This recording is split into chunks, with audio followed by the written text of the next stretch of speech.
Hi there, it's Dr. Grant Pagden. You know, the topic of bioidentical hormone replacement is very popular among women because as they approach menopause, the estrogen and progesterone levels go down dramatically and they have quite a lot of symptoms associated with that.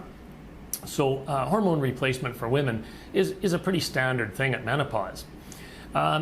It's starting to become considerably more well recognized for men because of the condition known as andropause, where there are declining levels of testosterone and other hormones. The types of things that men would notice would be not perhaps quite as dramatic as the types of things that women notice at menopause.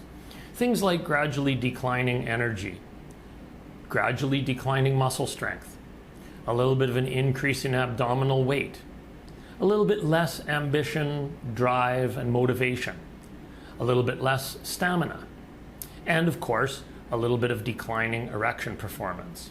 These are all the reasons why men would come to me asking for an evaluation of their hormone levels.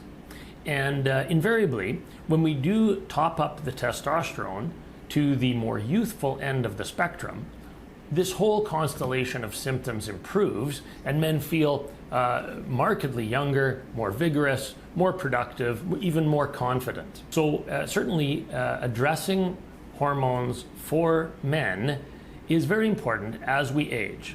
Keep in mind that nothing good is happening in your body as these hormone levels decline. And certainly we would want to prevent you from becoming decrepit and frail. So please contact the office if you are concerned about any of the symptoms we talked about today.